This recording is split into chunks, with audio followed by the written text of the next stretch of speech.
আমাদের ষষ্ঠ শ্রেণীর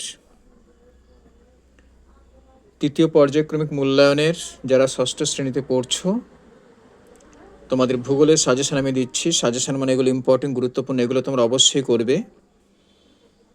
তার সাথে সাথে তোমাদের ক্লাসের স্যারেরা যে সমস্ত সাজেশন দিচ্ছেন বা দাগিয়ে দিচ্ছেন বা ক্লাসে আলোচনা করেছেন, সেগুলোকে মন দিয়ে করতে হবে। তোমাদের আমাদের পৃথিবী এই বইতে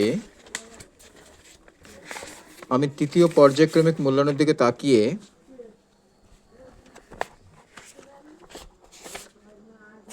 প্রথমত বলে দিই, তোমাদের 116 পৃষ্ঠায় অলরেডি সূচিপত্র দেওয়া আছে। তোমাদের দেখবে কি কি আছে। বায়ু দূষণ, শব্দ দূষণ, বায়ু দূষণ, শব্দ দূষণ, আমাদের দেশ ভারত, আমাদের দেশ ভারত, ভারতের জনজাতি আর মানচিত্র, এইগুলো তোমাদের তৃতীয় পর্যায়ক্রমিক মূল্যায়নে আছে। এছাড়া তোমাদের প্রথম এবং দ্বিতীয় পর্যায়ক্রমিক মূল্যায়নে যে সকল সিলেবাস ছিল সেখান থেকে কিন্তু আসবে, অর্থাৎ তোমরা এইগুলোকে ভালো করে করবে। আমি বেশি কিছু বলবো না, আমি খুব কুইকলি অল্প সময়ের মধ্যে পুরো সাজেশনটা দিচ্ছি। তোমরা যারা যারা ভিডিও দেখছো, আমার স্টুডেন্ট যারা আছো, তোমরা বইটা খুলে সঙ্গে সঙ্গে দাগিয়ে নাও।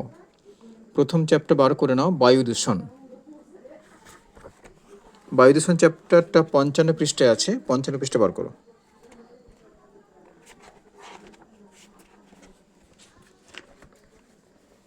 ঠিক আছে। বায়ু কিভাবে দূষিত হয়,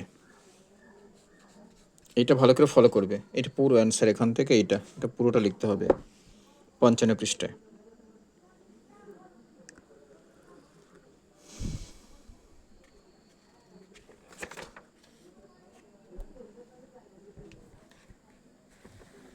ছাপ্পান্ন পৃষ্ঠায় বায়ু দূষণের কারণ, বায়ু দূষণের ফলাফল, এটা ভালো করে দেখতে হবে। 57 পৃষ্ঠায় বায়ু দূষক কাকে বলে।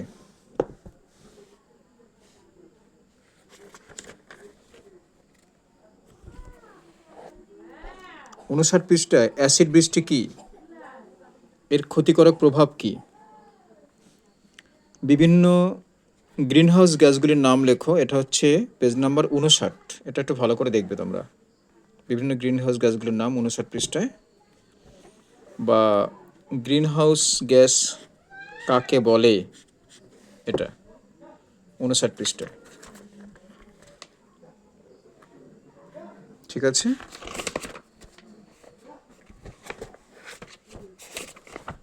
এরপরে তোমাদের চ্যাপ্টার শব্দ দূষণ বার করো। শব্দ দূষণ চ্যাপ্টার হচ্ছে 62 পেজ। এখানে আছে ডেসিবেল এবং ডেসিবেল মিটার কি, এটা 62 পৃষ্ঠায় আছে।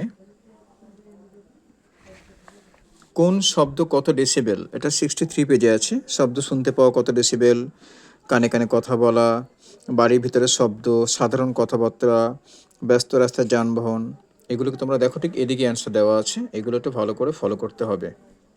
ঠিক আছে।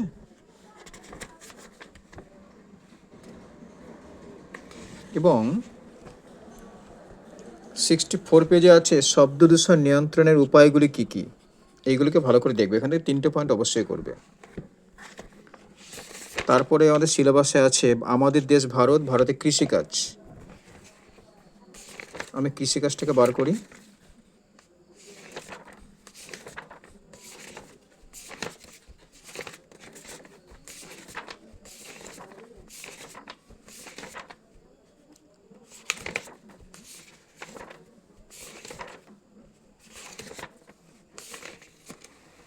ভারতের কৃষিকাজ চ্যাপ্টারটা পেজ নাম্বার 94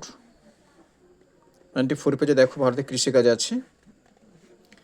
এবং ভারতের এই কৃষিকাজ এই চ্যাপ্টারে ভারতের উৎপাদিত ফসলগুলির শ্রেণী বিভাগ, খাদ্য ফসল, সবজি ফসল, তন্তুজাতীয় ফসল, পানীয় ফসল এবং অন্যান্য ফসল, এবং এই সমস্ত ফসলের নাম, এটা ভালো করে করতে হবে। ঝুম চাষ কাকে বলে, ঠিক আছে, এটা ভালো করে দেখতে হবে। এবং এখানে ফলো করো, এখানে দেওয়া আছে যে কোন ফসল চাষ করতে কেমন উষ্ণতা লাগে, কেমন বৃষ্টিপাত লাগে, মাটি লাগে, এবং উৎপাদক রাজ্য কোথায় কোথায় এগুলি উৎপন্ন হয়, এই ফসলগুলো। ধান, জোয়ার, বাজরা, রাগি, ডাল এগুলো কোথায় কোথায় উৎপন্ন হয়, কোন কোন রাজ্যে উৎপন্ন হয় এবং এখানে উষ্ণতা, বৃষ্টিপাত, কেমন মাটি লাগে, এই পুরো বিষয়টাকে, এই পুরো ছকটাকে তোমাদের ভালো করে জানতে হবে, নয়তো কিন্তু হবে না।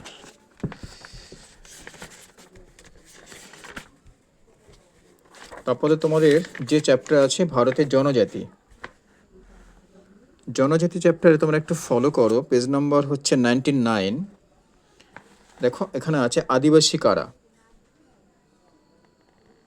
ভারতের আদি জনগোষ্ঠীর নাম এবং কোন রাজ্যে তারা বসবাস করছে। এই পুরো পেজটাকে ভালো করে যদি তোমরা আয়ত্ত করতে পারো, এখান থেকে প্রচুর শর্ট কোশ্চেন আছে।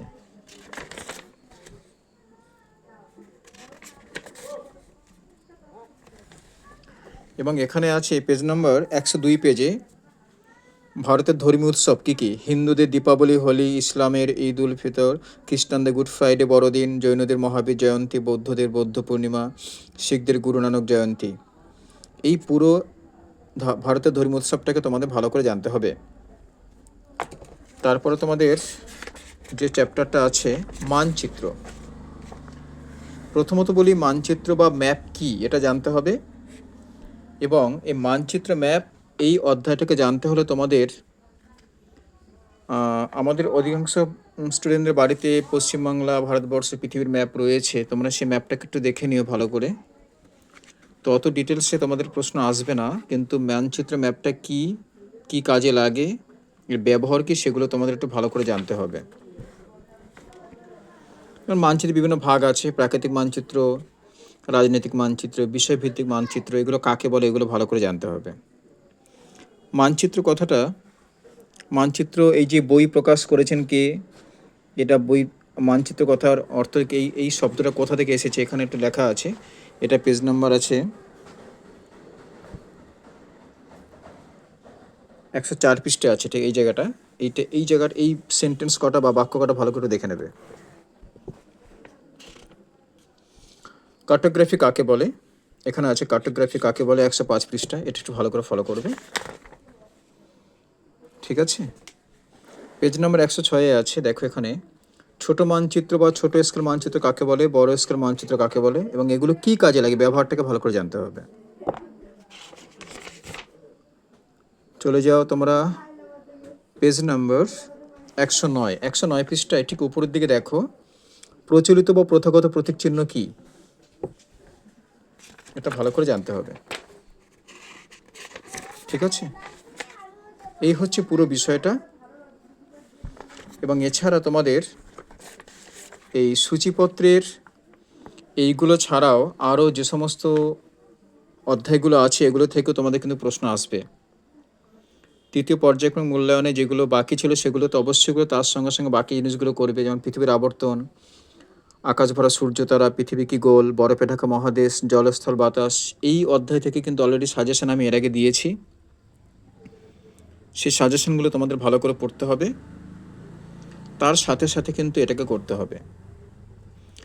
আবার বলে দিই, সাজেশন হচ্ছে এমন একটা জিনিস যেখানে গুরুত্বপূর্ণ জিনিসগুলোকে আমরা বলে দিই, কিন্তু যারা পুরো বইটা, ভালো স্টুডেন্ট যারা আছো তোমরা পুরো বইটাকে যদি খুঁটি খুঁটি পড়তে পারো, তোমাদের একদিকে নিজের নলেজ বাড়বে, জ্ঞান বাড়বে, অন্যদিকে তোমাদের ভালো নাম্বার ক্যারি করতে পারবে।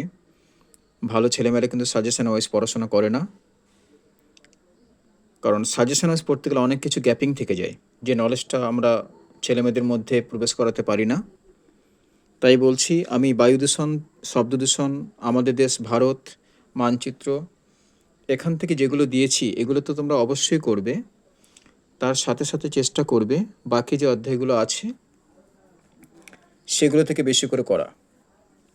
কারণ পুরো বইটা যদি ভালো করে নলেজেবল হতে না পারো বা পুরো বইটা সম্পর্কে একটা ধারণা প্রকাশ করতে না পারো, তোমাদের পরবর্তী ক্লাসে 7, 8, 9, 10, 11, 12 এই সমস্ত ক্লাসে কিন্তু তোমাদের বেসিক ধারণা না থাকলে কিন্তু ওই বিষয়গুলোকে মাথা নিতে পারবে না। আর ভূগোল অনেকটা ভালো সাবজেক্ট, যারা পৃথিবী সম্পর্কে জানতে চাও তাদের কাছে একটা গুরুত্বপূর্ণ একটা বিষয়, যে বিষয়টাকে জানলে কিন্তু অলরেডি কিন্তু একটা পৃথিবীর সম্পর্কে অনেক নলেজ তৈরি করা যায়। ঠিক আছে, বেশি কিছু বলার নেই, এই দাগগুলো তোমরা ভালো করে করবে, তার সাথে সাথে ক্লাসের স্যারদের কথাকে মাথায় রাখবে, তাতে তোমাদের নাম্বার ক্যারি করতে একটু সুবিধা হবে, এটা আমি আশা রাখি। ভালো করে তোমরা পড়াশোনা করো। চলো, গুড বাই।